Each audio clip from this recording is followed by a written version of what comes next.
This is the 100th vlog that we'll be releasing on our Bank Barn Meats YouTube channel. I have a lot of fun making these vlogs. I hope to continue doing it. It's something that I really enjoy. One of the main reasons why we started this vlog is at the end of 2019, we had a farm-to-table event scheduled to take place in May of 2020 that had to be canceled.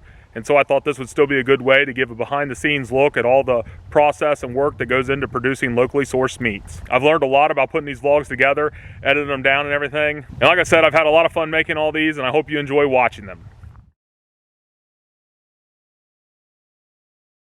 So this morning I ran up and got a load of sheep feed. I already unloaded over at the house what I needed for there and loaded up the gates and the livestock popper because I'm over here at the Bank Barn. I need to get the rest of this feed unloaded and load up a group of 4 lambs to head to the processor. So I got the ramp and gates all set up to load these lambs onto the back of the truck. This will be the first time I'm doing it by myself, so I got a little bit different than before, but we'll go back and sort the 4 that we want to take to the processor today and get them loaded on the truck.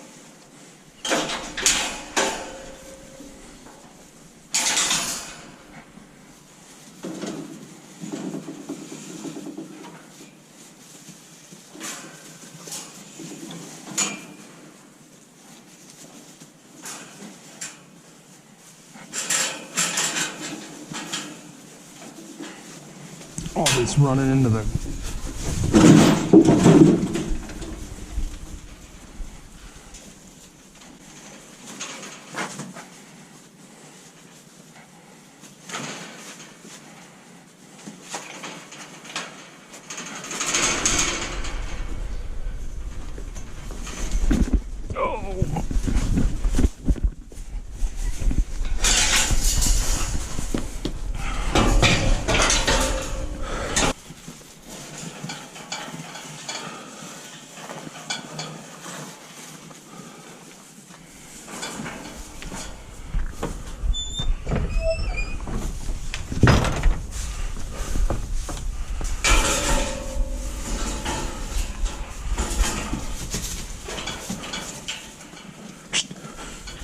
Not you, come on.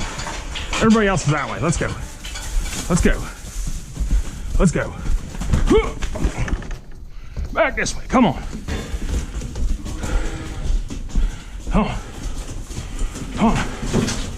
Come on. Come on. Up the ramp. Up the ramp. Let's go. Let's go.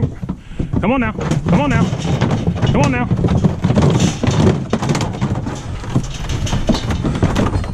So I think that went pretty good, getting these guys loaded on here by myself. That went pretty easy. They kind of separated themselves off. The ramp really worked good. I ended up adjusting where I had those gates hooked to the ramp at. So here's what those brackets look like that I made. These are just temporary right now. I got them clamped to the side of this ramp. I have 2, 1 for each side. Those hooks on the gate hook down through there. Last time I hooked them on the back here. This time I put them up front so that way the gate would come up higher up here. I'm using these clamps just to hold them on temporarily until I permanently mount it once I figure out where I want it to be at.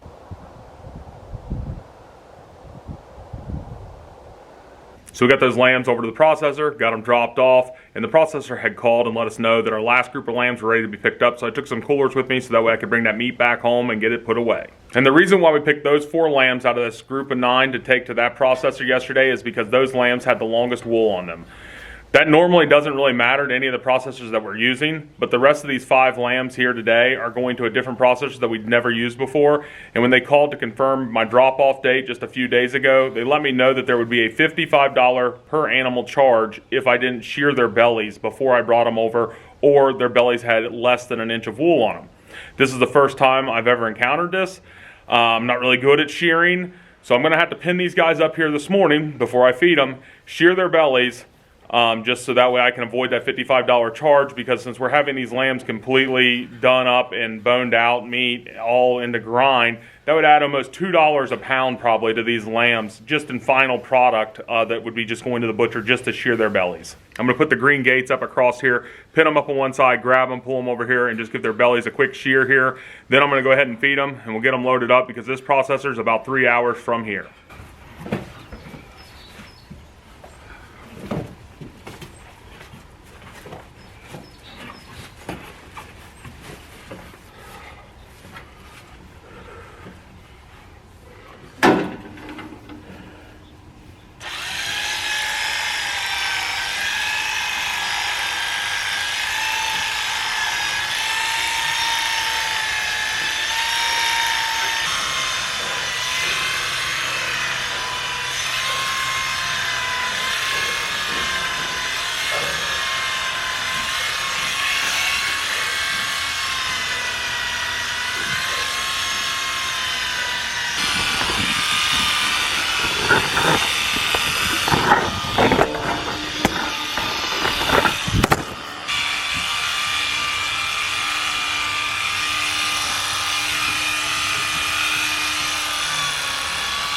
So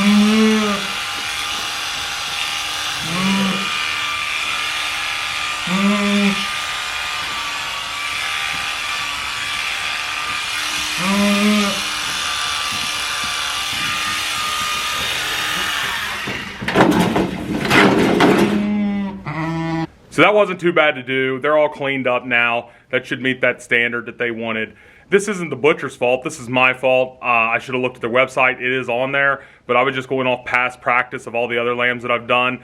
So it teaches me an important lesson to check in and see what things might be different whenever I'm going to a new facility. And I'm not really good at shearing. I don't know how to do it all that well. And the shearers that we have here are just basically for emergency purposes. That's why we hire in somebody to shear all our ewes for us. So I got the feed out for these guys. We got about an hour and a half until we need to load up. So we'll just come back then and give them time to eat. So we got the ramp and everything set up again. It should go a little bit faster than it did yesterday just because I won't have to sort this group off since I'm taking all of them that's in the pen. So we're gonna run them out just like we always do and get them loaded up here in the back of the truck. Come. Boop, boop, boop, boop, boop, boop, boop, boop, boop, boop, boop, boop, boop, boop. Hunt. Up the ramp. Let's go. Let's go. Let's go. No, no. Up. Up. Up. Come on, dude. Let's go. Go. Come on. Come on.